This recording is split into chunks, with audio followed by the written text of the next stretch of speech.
Yeah.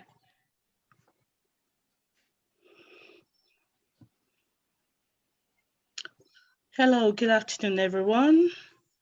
Welcome to another inspirational moment with Precious Pear.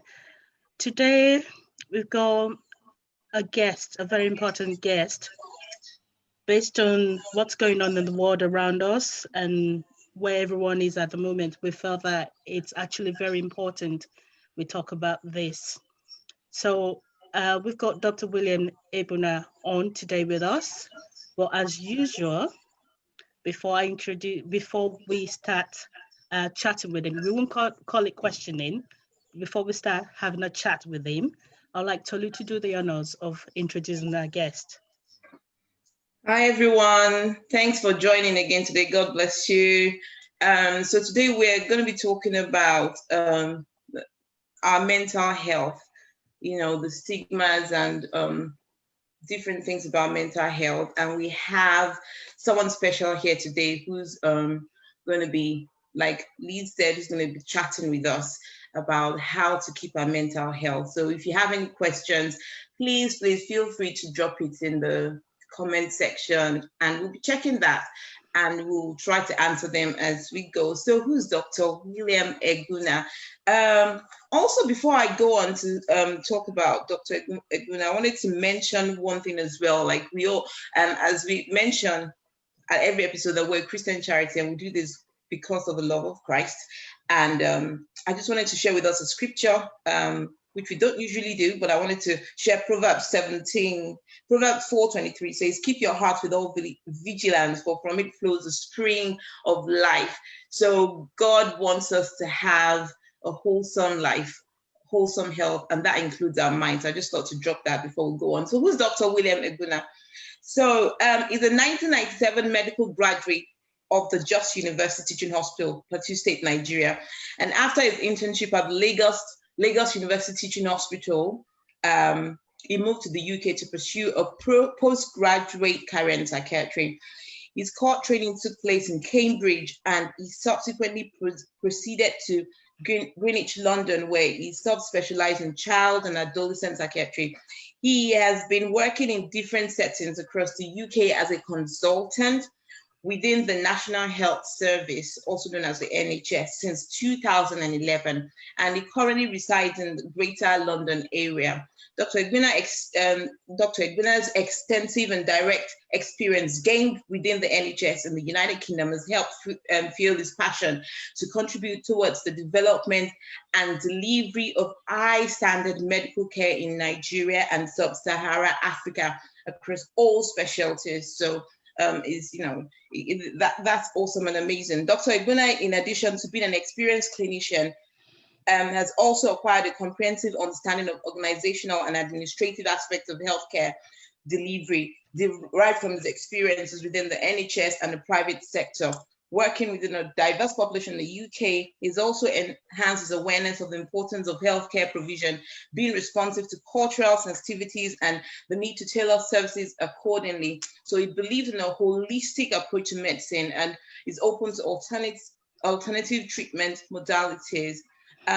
So he sits on the board of iGrid Integrated Solutions, a company involved in health information technology, amazing, and Futsal Nigeria, which is a franchise of Futsal Global, a company involved in the promotion of a five-a-side football worldwide. He's also an avid tennis and chess player. So we can see that he's an all-rounder, sportsman, he's an administrator, he's on the board, looks after the health of people in Africa, Sub-Saharan, Nigeria and Sub-Saharan Africa. So we are so delighted to have you with us today, Dr. William Egbuna. Thanks for coming on board, and I will pass the baton on to Elizabeth. Our dear hostess is going to be handling the session today as usual and as always. Thank you, Elizabeth. I don't quite get to say that. You do an awesome, fantastic job. God bless you. So God bless you guys, and stay tuned. Enjoy yourself. Don't forget to drop questions. We will absolutely love to hear from you. So I know we sometimes forget to drop that. So quite good that I did that today. Thank you, guys. Over to you, Liz. Thanks, Tolu. Welcome, Dr. William. It's nice to have you on board today. Um, it's interesting reading about what you've done and where you're coming from. And one of the key things I picked up from what she was saying is not only are you looking after other people, you're also looking after yourself by being active and keeping your mind active, your body active as well. So that's actually very interesting to see. Um, Today we're talking about mental health, the stigma, the causes of mental health, and the stigma associated with it, especially from people from our background. There's a big, stigma attached to this. One of my first questions to you is, because when we were reading your bio, we talk about you doing chess, playing tennis and stuff like that. So does our physical health and emotions affect or have an impact on our mental well-being? Right. So let me first of all thank you for inviting me over to contribute towards humanity, which is something I've always been passionate about. So it's really a pleasure and an honor to be invited to your show today. So thank you very much for that. And welcome. Good evening, ladies and gentlemen, wherever you might be tuning in from. Many greetings to you, and hopefully we can make this worth your while, and you can take home something that actually helps you to maintain, a good emotional or mental well-being, as it were. So, without further ado, yes, thank you very much for your question about the link between physical health and emotions, and the impact that these problems might have on our mental health. Well, let me start by saying that the founding fathers of medicine, Socrates, Hippocrates, and all that, had always believed in body and mind being one. So these are really linked. So one one problem with one affects the other. So it's difficult to separate it. Now, I know modern medicine has tried to really fragment, physical health, mental health, but in actual sense, the two are really linked together. And a classical example, in medicine, we have what we call the psychosomatic illnesses. And what do I mean by that? It just means that there, psychological problems, emotional problems, that eventually have a physical manifestation. So these are psychosomatic illnesses. Now let's take an example of one of these illnesses. Let's take, for instance, asthma. We know that, for instance, there, allergens like house dust mite, pollution and other things that might trigger an asthmatic attack. But we also know that even in the absence of that, very strong emotional states, maybe when someone has gone through a very difficult time, uh, undergone some kind of trauma, some very difficult emotional state or in turmoil, that sometimes people who are vulnerable to having asthma do come down with that. We also know that other physical health problems, like even peptic ulcer disease, in very stressful situations, their ulcers can really get triggered. So again, that tells you that there's a link between their emotional health, and the physical health. Now, even when you go as far as cardiovascular health, when matters to do with the heart, we all know that it's well documented right now.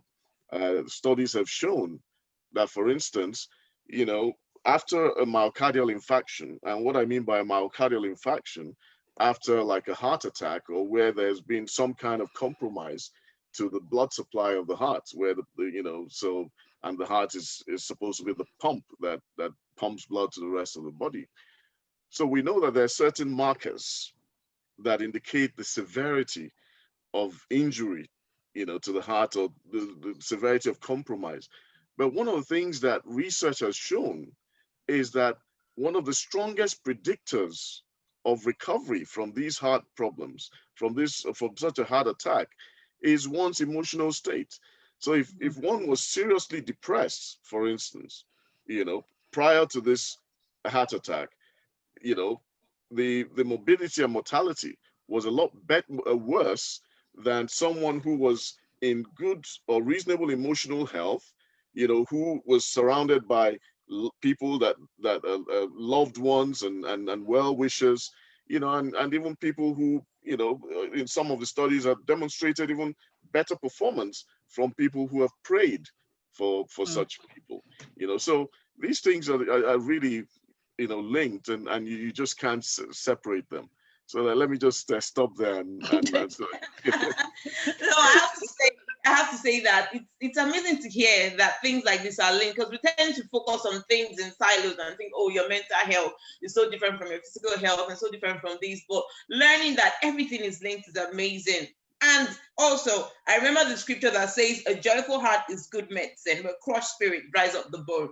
So absolutely. They're all linked, isn't it? Liz, I just No. I'm actually taking notes as he's talking as well, because it's like you said, it's really amazing to see that how everything is linked together. It's just not, we don't just say, oh, I'm going on a diet for my body, but actually from the brain to the body to how our emotions have got a very huge impact.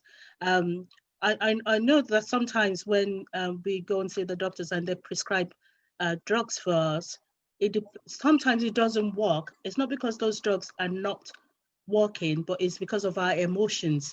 So I'm just, from what you said, I'm like, actually, that's true, because I've heard that before. So, that's the reason the drug didn't work, is because of the mindset already while using the drug.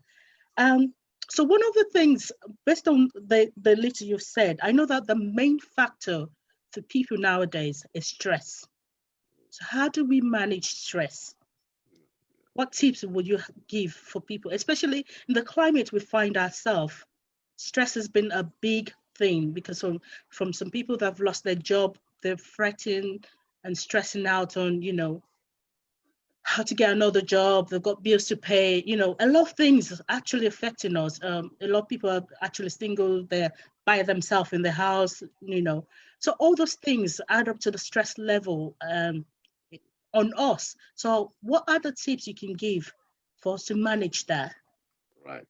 Again, thank you very much for this very important question, because, sometimes stress is a term that people use very loosely, and also sometimes some of us are actually under stress, and we're not even aware that we're under stress, So stress is quite an important topic, and lately what has been demonstrated, what has been demonstrated is that stress actually constitutes, or can be linked to a wide variety. In fact, most of the illnesses, whether psychological, whether physical health, stress is linked with it. And the type of stress I'm talking about is the type of stress that we term as physiological stress, And when I talk about physiological stress,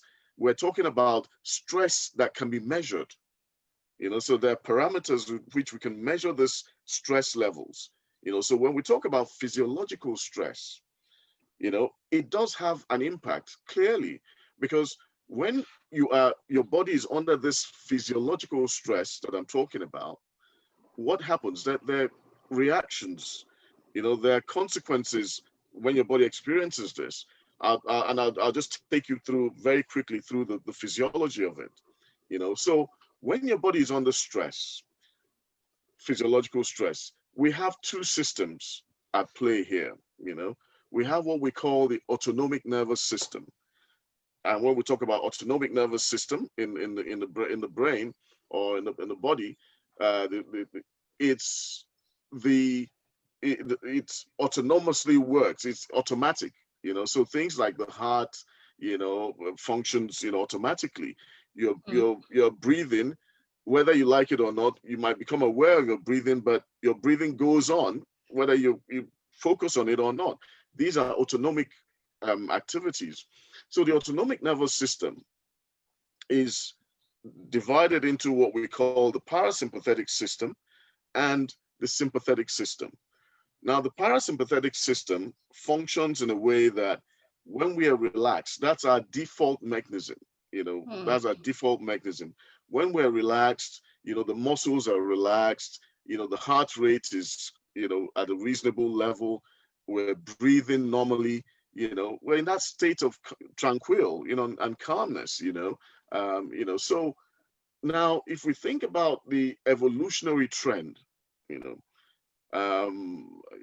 time of our forefathers and all that, where that they were out in nature, they were really exposed to nature. So there were certain threats that they were exposed to on a regular basis, and so they evolved a mechanism, the sympathetic nervous system, where when there's an imminent threat, then the sympathetic system is activated. And what does the sympathetic system do? Now you have adrenaline is released. Adrenaline, what does adrenaline do? Adrenaline increases what we call generalized constriction, vasoconstriction. Adrenaline causes a rise in the blood pressure. Adrenaline causes a rise in the heart rate.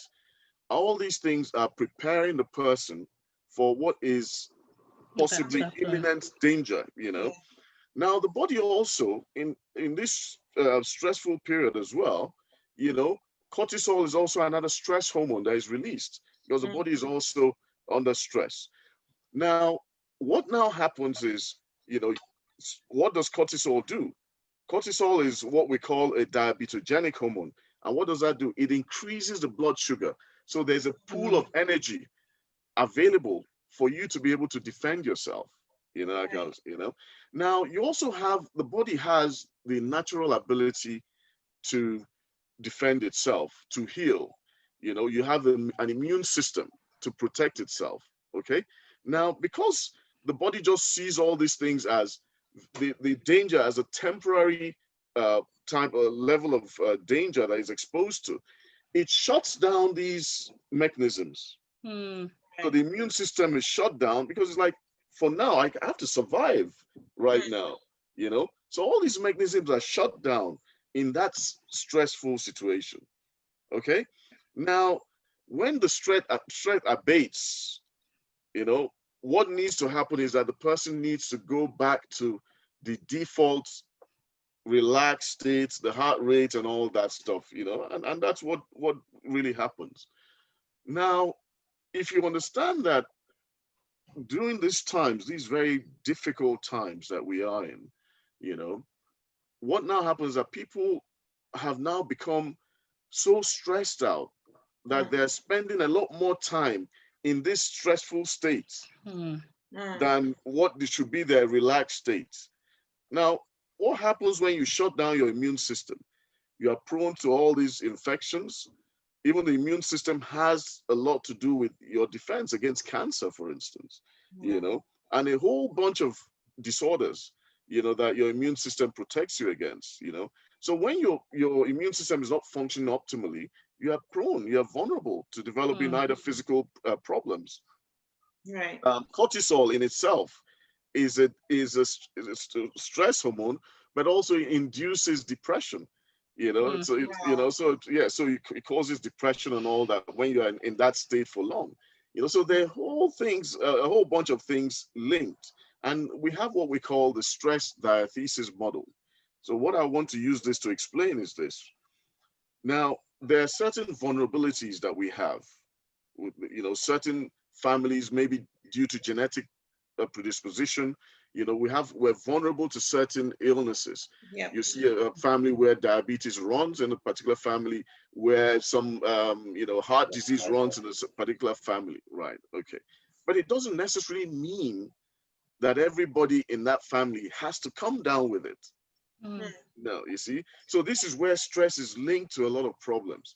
So you can see that in that person who is going through an extremely difficult time, and he remains in that chronic stressful state, if within the family that you are vulnerable to cancer, then you come down with cancer. If you are vulnerable to, mental illness, then you come down with a mental illness, So whatever those vulnerabilities are, under that chronic, stressful situation, you are vulnerable. You see. Okay, let's also think about and what are these things that cause this continuous stress for most of us? Because it's not just about survival. That wanting to survive.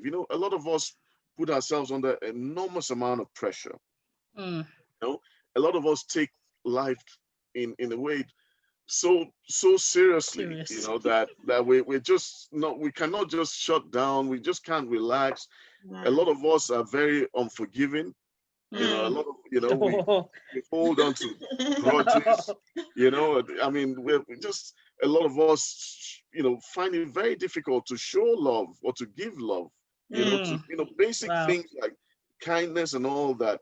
So all these things, they also increase our stress levels. And then sometimes also, if, for instance, some of us have undergone some very traumatic type experiences in the past, and we have not processed some of these experiences, so what now happens is that these things actually are stored within us. They're stored within us. So certain things might just happen. And triggers it. Yeah, that just triggers it. And this stress mechanism is activated even without us knowing. Wow. Even without you knowing that your body is actually in that stressful situation. So that's why stress is so important, that we must understand, how we manage stress, and there are ways to manage stress, like you asked. How do we manage stress? We need to look after ourselves. That you this is a Christian charity. You're talking about, am I my brother's keeper? That kind of stuff. To what extent am I, being kind to the other person? To what extent am I showing love and basic consideration, respect to the other person? Is it just about me? And is that the right attitude to adopt? What are the values? What are the ideals? Because all these things inform our ability, to actually maintain physical and emotional well-being. So that's as much as I can say. Exercise is a very good way of relieving stress, because when you exercise, for instance, there are what we call feel-good hormones that are released. We call them the endorphins. You also have things like serotonins. Your serotonin levels go up. Serotonin levels, increased serotonin levels have been associated with good emotional health and reduced levels of anxiety. So you have things like exercise, a healthy diet. That's why you hear some people say, what you eat, you are what you eat. What you eat. So again, we have to do that. But essentially, it's really living a balanced life. Are you getting enough rest? Are you getting enough sleep? Are you doing the rightful exercise? In work, some of us are working in working against our consciences, where you're doing something. Yes, I mean, sometimes we have to survive, but when you obviously are in somewhere that you're not happy, you feel you're not growing, things are not, that in itself becomes a stressful situation for you, and so you find it's not uncommon when you have people who have gone through very serious stressful conditions come down with mental health problems, severe depression, anxiety, a whole bunch of other physical health problems, whatever their vulnerability is. So we really need to look after ourselves, and manage our stress levels. So in other words, our lifestyle and choices has got an impact on our stress level. So absolutely, what we eat, exercise, having enough sleep and all of that, the form our lifestyle choices. Choices we make, yeah. So you were about to say something. Yeah, I was going to say that, this makes so much sense now, because I remember talking to a lady that has high blood pressure. And sometimes in England, when your blood pressure is high, they give you this monitoring thing to check when it's high, and the ECG and stuff. Yeah, and she said that even when she was sleeping and she was perfectly relaxed. It was constantly high. Then she thought it would go down, but it didn't. So this, shows so much light to why that can happen. Things like Dr. Egbuna has talked about today, maybe a past trauma, something working in the background in the mind that you don't even know. Exactly. You have not processed it properly, and that thing is still there, causing a lot of problems. There's some grudge that she has for someone that she's refused to let go.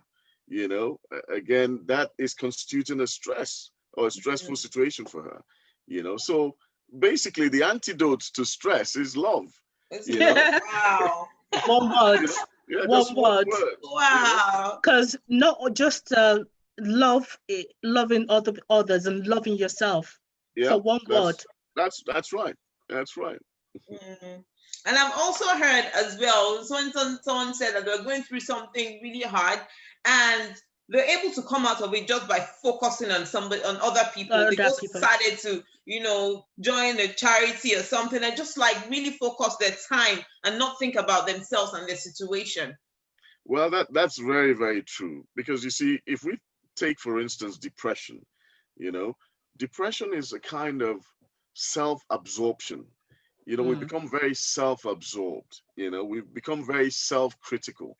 We basically a lot of self-loathing. You see, and so we take these things out on ourselves. And yet we don't realize, if you now start to de-emphasize yourself, when you start to de-emphasize yourself and think about the fact that, okay, I'm not feeling very well now. Is there someone I can make happy? You see, I'm feeling lonely right now. Is there someone that I can keep company? And make a difference. I'll give you a typical example that I give to people. One of my the times I visited Nigeria, and I, one of my aunts who's lived on her own, and she, I just decided that I didn't have much to do on that day. So I decided to, visit her and just keep her company and just have a chat with her. So I called her up and she happened to be free, so I was feeling lonely myself, but I now said, well, it's not just, just think about someone else. Who can you even go and keep company? Then my aunt came to mind. So I paid her a visit, and then, I helped her to do chores in things that she wanted to do around the house. Then we chatted. She made a very nice Ogbonna soup, which is one of my favorites. Made one of the nice Ogbonna soups. And then we chatted, for a while, and I just didn't take anything. I didn't, take it as anything. But later on, I received a call from her. And she was so appreciative. She said, look, it really made such a difference to her that, I took time to come and spend, my day with her, and that really moved me, and I felt really, really good in myself, that, this is someone that I was able to make that kind of difference. And that's what really life is about, just when you live for others, when you live, to bring joy to other people, it cannot but come back to you. In fact, there is this saying in life that the right to receive actually lies in giving. So you must give first, however it is. If you want respect, think about it. How am I going to show respect to others? If I want compassion, think about how you can give compassion to others. So you see that the emphasis on self, it ultimately comes back to you, and then you feel a lot better as a result. Yeah. I was going to ask a question. Apart from, we talked about stress and everything now, and as part of the causes of mental health, breakdown and stuff like that. Are there other factors, or is that like a genetic factor as well that might cause, people to have mental health breakdown or issues? Yeah, that's a really very interesting question, and like I said, stress, has a lot to do with a lot of these problems, but let's also think about it, when we talk about mental health, when we talk about mental illness or mental disorder, It's not simplistic in the sense that, let's take for instance what we're experiencing now. Now we have a global pandemic, and so what happens is that you display some symptoms, and then we're saying, oh, this person might have COVID-19, or might be COVID positive, or might have pneumonia from COVID, or whatever manifestation it is. But you go and test for COVID. You run a test for COVID-19, the antibodies and the antigen itself, or whatever test that you're running, and you are positive. So you identify one problem, and so you treat the virus, hopefully, you treat what does a virus require, and hopefully maybe someday a cure will be found. But at least you've identified what it is that is causing it. Now, mental health is not the same, is not like that. You see, mental health is usually, we have what we call multifactorial causes, so there are different factors that cause mental health problems. So you have, yes, there's that genetic predisposition. Then you have things like, again, we talk about this stress diathesis model in a lot of mental illnesses, severe stress, that can cause some of these things. We have environmental factors, things that you're exposed to in the environment. You have cultural factors, so psychosocial factors, severe hardships, a whole bunch of things, psychosocial, biological, genetic vulnerability. So all these things in the person who is predisposed or vulnerable to developing the mental illness, when all these factors come into play, the person might come down with a mental illness. So you see, that's what happens. So it's more complex or multifaceted than a simple infection, chest infection, or this is caused by a bacterial organism. Treat the bacteria, and that's it. And I imagine that the treatment of it will also need to be wholesome in that regard. Absolutely. So you have to look at it in a holistic way. Think about it from that psychosocial situation. Body, mind. You see, because for me, the way I like to look at it, I would even go further and say body, mind, and spirit.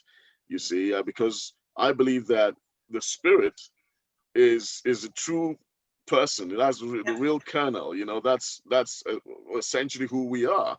The soul, the spirit. And that's the core. And so when a lot of these problems arise, sometimes these problems also arise from that level. In fact, the olden days, the psychiatrists like myself used to be known as a physician of the soul. That's how it should be, until obviously modern medicine has taken over, and a lot of us are tilting towards a biological approach to psychiatry. But really, these things, the psychic states of people, all these things really matter in terms of how they manifest emotionally. These things are very, very very powerful. So yes, that's I'll stop there. Let me not go to based on what you've said now, that means it's possible for someone to have a mental health problem and not be aware of it. Oh yes, it is possible. To be aware that you might have mental health difficulties, and in psychiatry broadly or generally, we do have what we call the neurotic type disorders. This is a slightly old nomenclature, but just for the purposes of making things very simple, you have the neurotic type problems, and you have the psychotic type problems or psychotic disorders. Neurosis, we're talking about things like depression, things like anxiety, and a whole bunch of stuff. And usually you would tend to find that the depressed person acknowledges that, yes, I'm asking you, how are you feeling? I feel sad all the time. I've lost my sparkle. You know, I don't enjoy or engage in things that were previously of interest to me. You know, I'm just generally not enjoying life. You know, the person is depressed, you see, and the person will be able to tell you that that's the situation, you know, or I'm feeling really anxious. I'm really anxious. I don't know what it is, you know, but you know, I just feel on edge all the time. I feel almost overwhelmed. Sometimes I even have panics, you know, panic attacks, you know, and I might not even be know what has triggered it, you know. So these are, you know, but people at least can give you some degree of background to some of these experiences.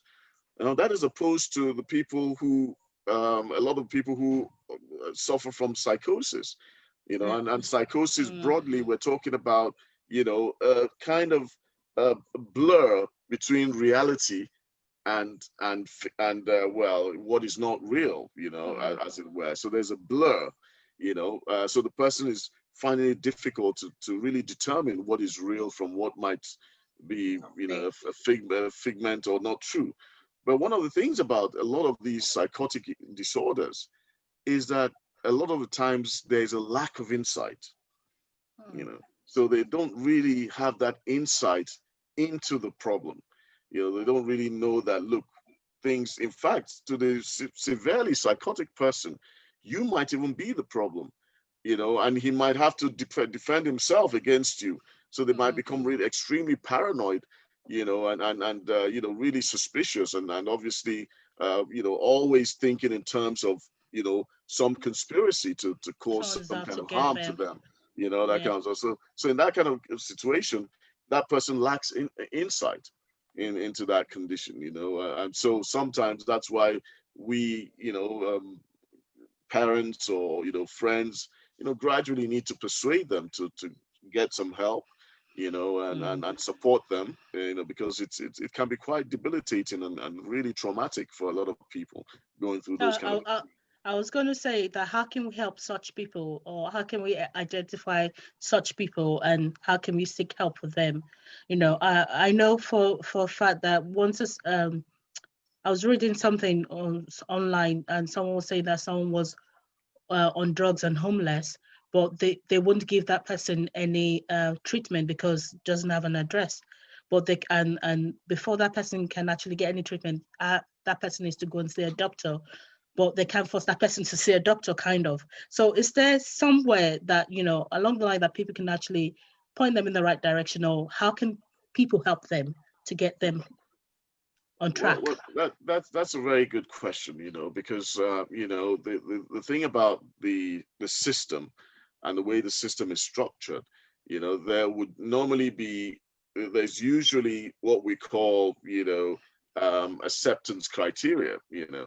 So, you know, for me to accept some patient or client or service user, you know, into the service, excuse me, he must meet certain criteria, you know, like you just talked about having an address, for instance. He must have some kind of fixed abode, you know. So sometimes we use the word not no fixed abode, you know, alcoholic and all that. So sometimes we have people who have what we call a dual diagnosis.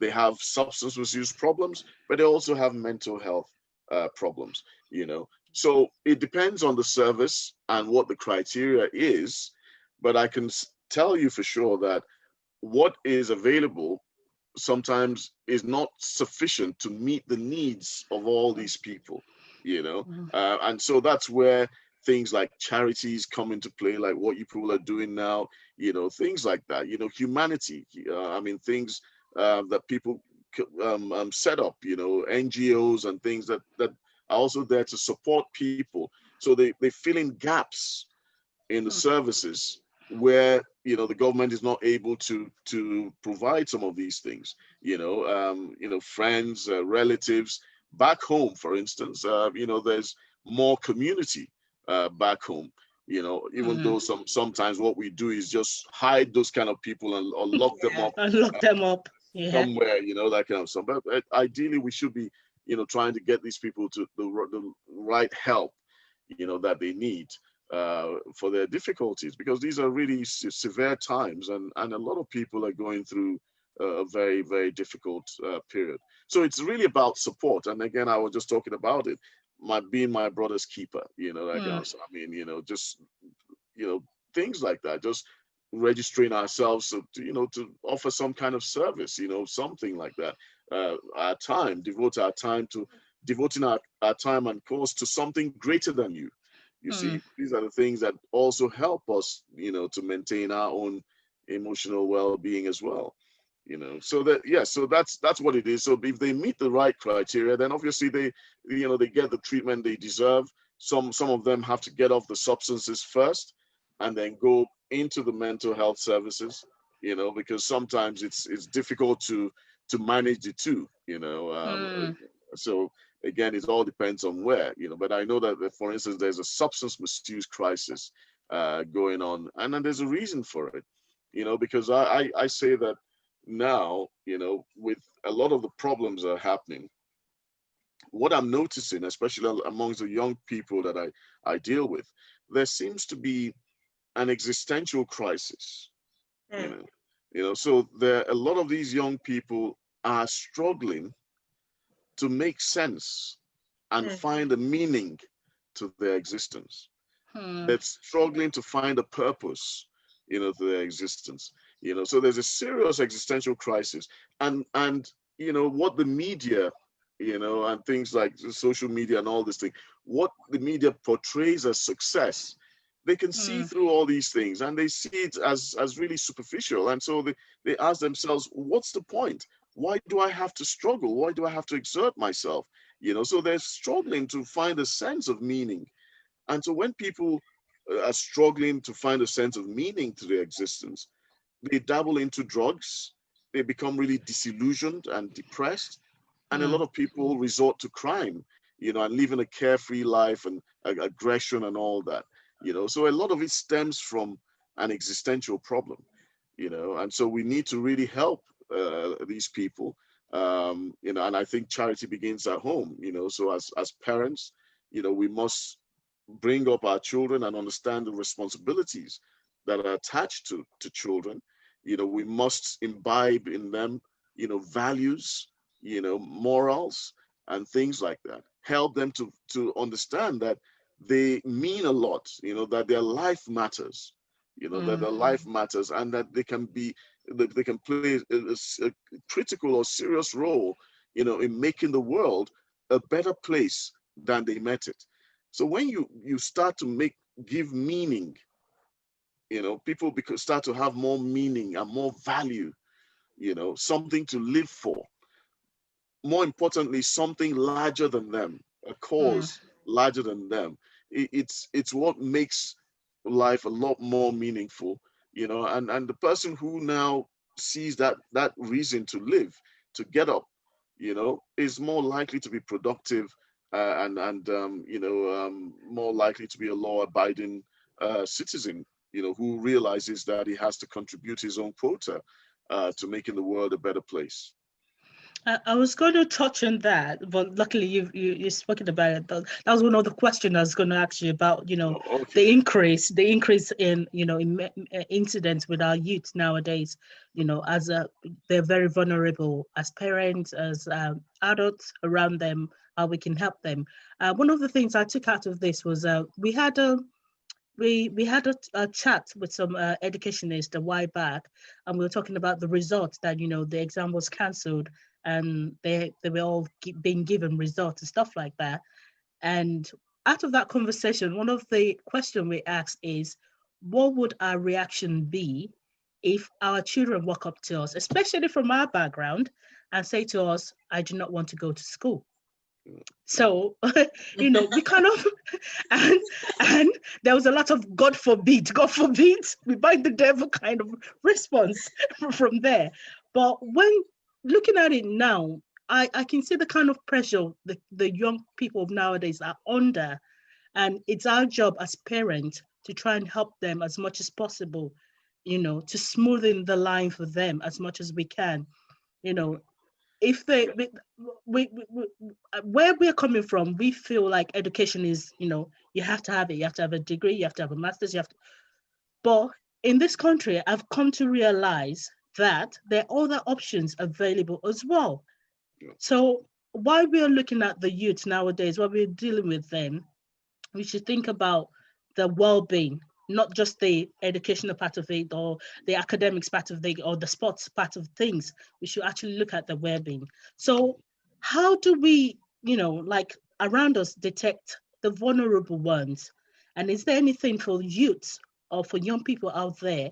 Because social media, I know there was a time there was a trending on social media, suicide pact was trending on Yeah. social media, that a lot of youth were actually getting involved in that. So as adults around this vulnerable youth, around this young teenagers and young people, how can we help them? What are the signs that to look out for? And is there any organization or anything that can, or any like you said, that there's always gap with what the government can do, but there are organizations that can actually plug those gaps. So is there any organization out there, or is there anything out there that that even as an adult we can go to them to get help, to understand how we can help them?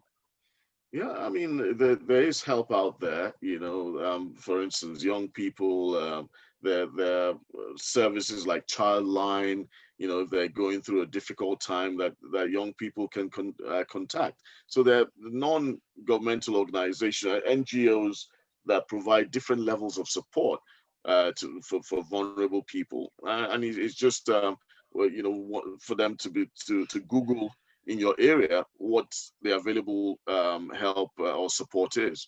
But again, it still boils down to, again, going back to charity begins at home, so what, are we, let's talk about us Africans, for instance, what are we doing, to really, bring up our children, to have these morals and to have these values, to imbibe these values.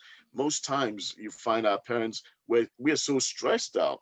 We're working, 15 hours, 14 hours days. The mom is working. There's hardly anyone to supervise some of these young people, and this is a time when this is almost, we call this the information age. The things that the young people are exposed to, they're exposed to so much.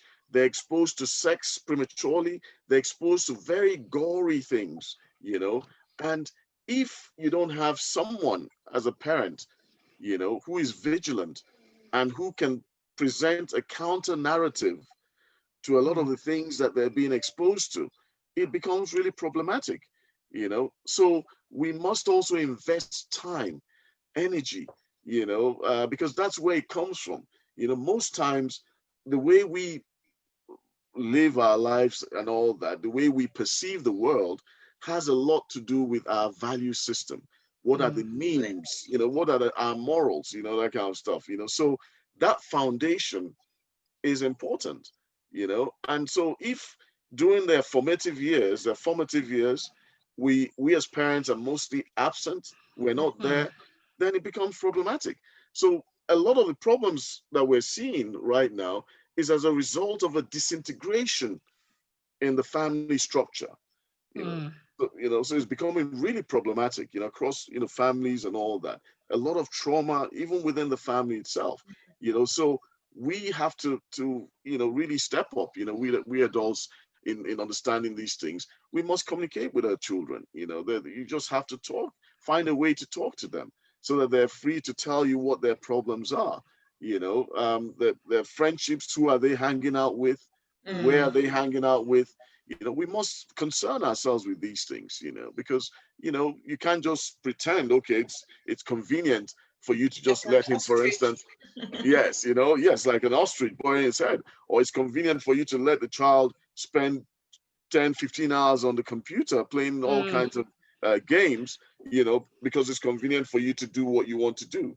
You see, so we also have a responsibility, to supervise these people, to understand what they're about, to understand how they think, and understand that sometimes they need that guidance, especially during those formative years. It's interesting to note that when we allow convenience dictate how we bring up our children, that's like one of the most irresponsible things that we can be doing. Like you said, sometimes we think it's easier to just let them go on the laptops or their phones. And kids are really getting very smart these days. They find a way to, if you set something, to block certain access, they find a way to, unblock so you it. have to really be on top of them and be aware of what they're doing, who they're hanging out with, and everything that they're doing. It's very, very important. I totally agree with that. Totally agree. I was having, go on. And also having a conversation with them as well, because I was having a conversation with my sister, and she said that they did not allow their son to play Fortnite because of the age limit on it, and he's not up to that age. And then they went out somewhere, and even got boys younger than him were playing the game, and he said, no, I'm not playing, can we play something else, because my mom said there's an age limit for it and I'm not allowed to play. So having that conversation, in that scenario, she cannot block him from playing. At home she can block him, but in that scenario, because she had that conversation with him, and it's part of the family value, he understands that, and also because he understands that there's also a consequence for him, bridging that the family value and bridging that trust in him. So I think having a conversation, not just trying to, how will I put it, monitor them. Yeah, we have to monitor them, but even having a conversation, communication is very communicating important with them. So for example, I'm giving you a mobile phone. I remember when I gave my daughter a mobile phone, we said, you're having a mobile phone now. This is the reason you're having a mobile phone. And these are the stuff that you must not do. And if you breach that, this is what the consequences would be. I think they understand when you actually lay it down to them, rather than trying to force it down their throat, in the way of, oh, I'm blocking this on your phone, I'm blocking that. They will go behind your back and go and see it. But having that conversation, keeping that communication line open with them goes a long way as well. Absolutely, you couldn't have put it better. I mean, that's what it is. Communication is, and communication is such an important ingredient for the relationships that we have with each other, even as adults. Whether in at work, whether at wherever you are, within the family, we must learn to communicate with each other. We must learn to interact and communicate with, talk to each other, not talk at each other. Because you see, when you start to talk at the person becomes defensive, and there's just a barrier there that you just can't get across. So it's important that we learn how to communicate with each other, such that you can get across to them and get them to even confide in you. But like I said, the kind of things that they get exposed to, we must be able to produce, a counter narrative to some of those things. Because if there's no counter narrative to a lot of those things that they get exposed to, a lot of them of a sexual nature, and some of them very gory and stuff. If you cannot provide a counter narrative, then they internalize those things and leave it to be true. So you've not communicated with them. You don't have any, substitute, sort of.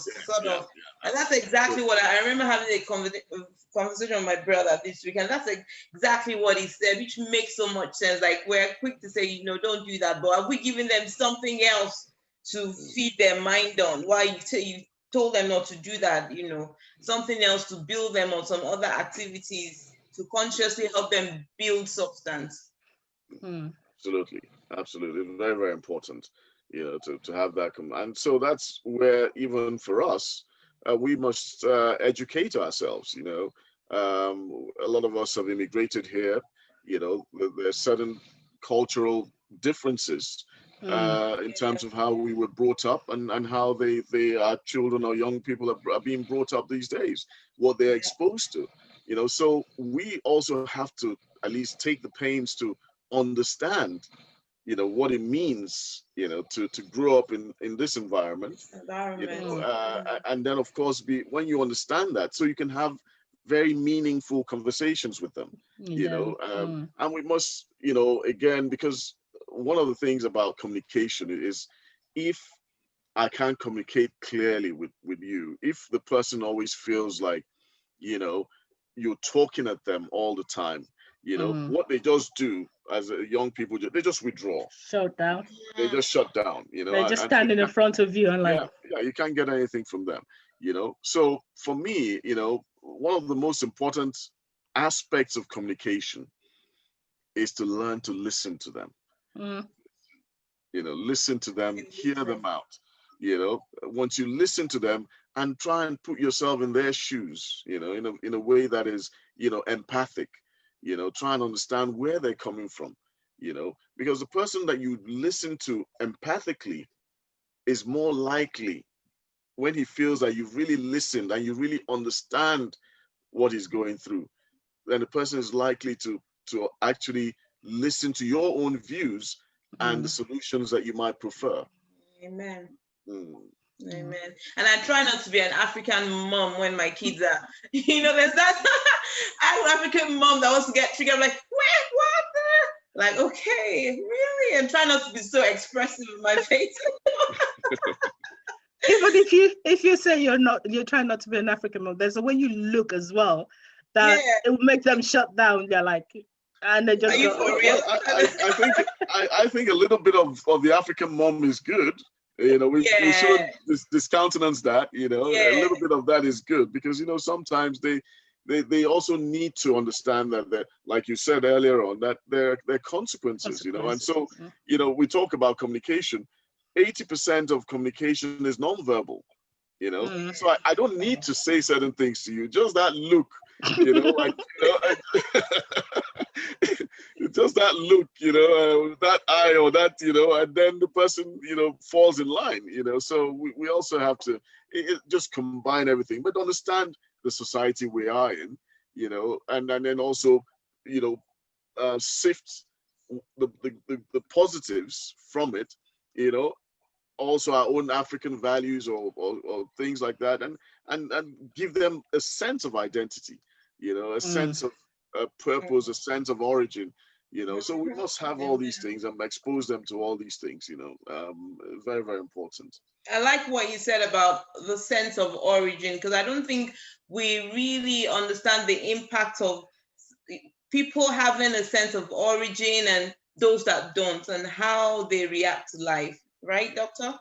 It is important, that you see, again, and all these things have to do with, when you have that confidence, in your, and I'll say, not just sense of origin can even be used broadly, think about it in terms of who you are as a human being. Identity. Your that identity, and so when you have that person understanding who he is, understanding what his purpose in life is, helping that person to discover that, then wherever they find themselves, they would thrive, but where a lot of people are struggling is making sense, of, they don't know, there's no sense of identity. Who am I?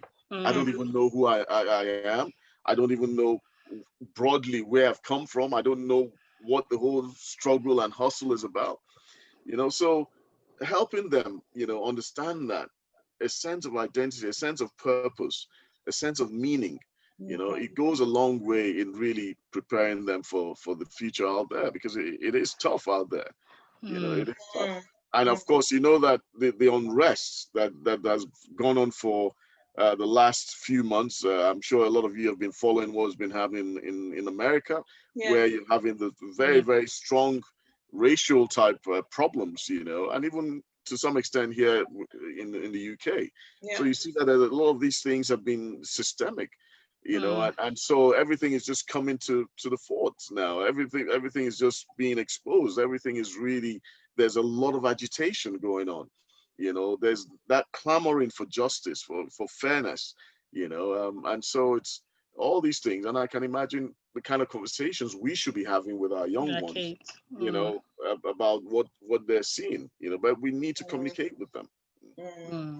Just read a few comments from our viewers online. Fumbi Adido says, Adebamiro says, I can't agree, let family values are eroded. Ruth Bemerson says, I agree a little bit. Okay, I personally do a lot of an African mom. A little bit of an African mom is good, because our kids know we are different. And sort of expect us to react differently to some issues. And when we fail to react accordingly, they are taken aback and can become confused too. That's interesting, isn't it? Yeah, that's right. I mean, it's always good to be consistent. You see, I mean, you're dealing with young people. Young people would want to push boundaries. What can I get away with? You see, what can I get away with? But as a parent, your black needs to be black, your white needs to be white. So you're very clear, you're boundaried. They know where if you do this, you've crossed the line, and there are consequences. So that consistency, in maintaining boundaries, and then of course now also imbibing those very important moral principles, because you see, one of the problems is that lately you find a lot of kind of short, quick help books about how to enhance people's personalities, and these things, a lot of them, they make a lot of noise about how you can achieve this and achieve success, how you can make people like you. You hear a lot of these things, but all these things just, at the end of the day, they're quite superficial. What is really important and what we need to invest in is character, and we're talking about character based on, on principles, universal principles of kindness, love, respect, those values, those ideals should be the undergird, so that pervades the person's character, and a good analogy in which I can give as an example, take for instance as life, imagine that we have a car, and the car has 4 tires, and each tire has, so my personal life is 1 tire, my family life is the other tire, my work life perhaps is one of the tires, and then my contribution to society is another tire.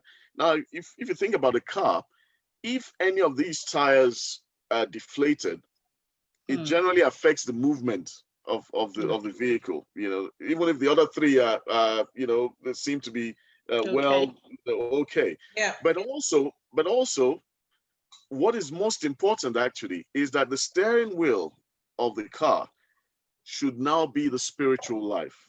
And so that should pervade everything.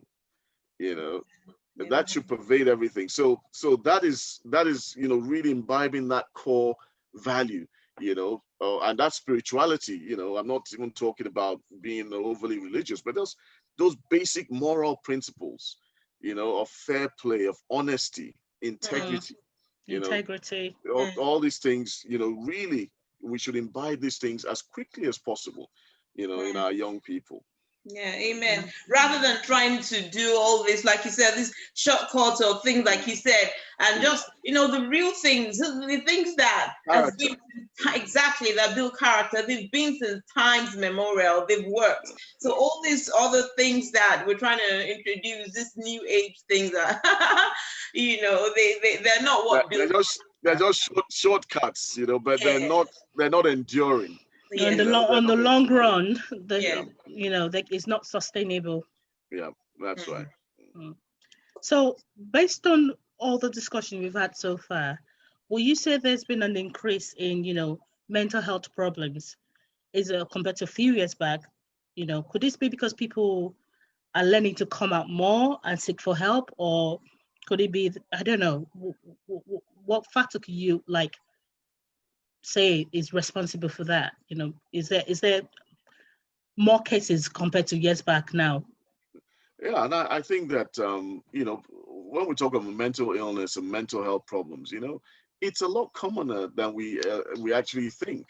If you have the average general practitioner now would tell you that almost 25% of the cases that they see have a mental health component.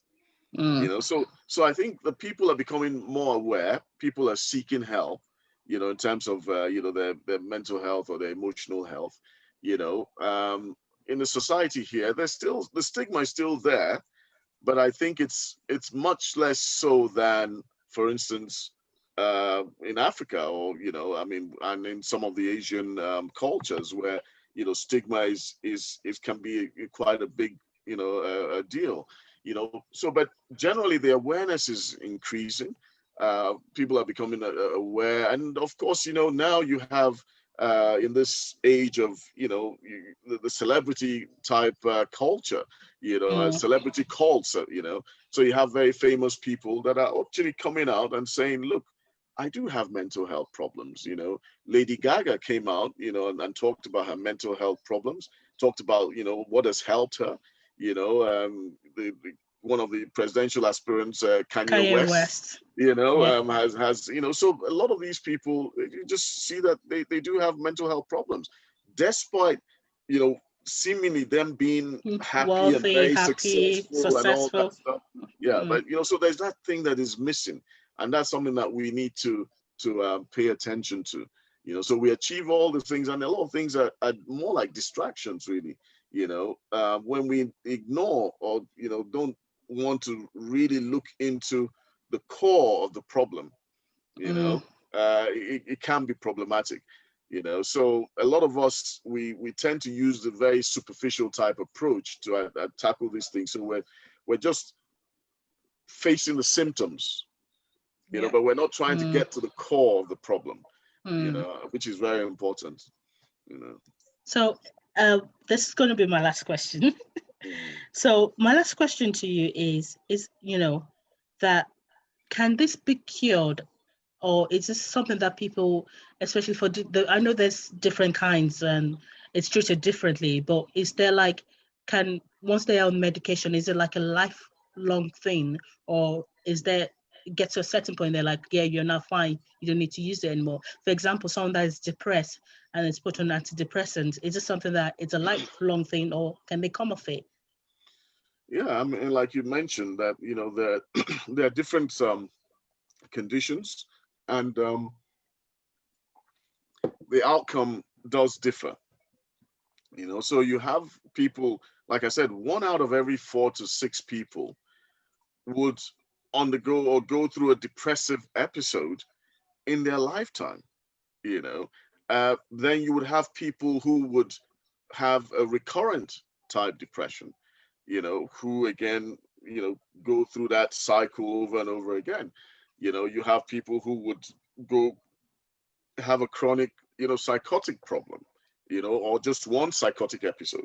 So sometimes it's difficult to distinguish, to determine what, how one would respond to some of these things. But like I said, it's important to use a holistic approach, in dealing with them, psychosocial type factors, charities like yours, thinking about things from a spiritual point of view, helping them, so holistically, and, medication has its place, in some of them, but some of them not, you see. So it's just something that has to be weighed carefully, but like I said, for instance, let me give you a typical analogy of the problem that arises when we become very one-sided in our approach to these things. Now, just imagine that you have, you're walking along a footpath, and you have, you just feel a very sharp sensation. You just feel a very sharp sensation. What is that pain doing?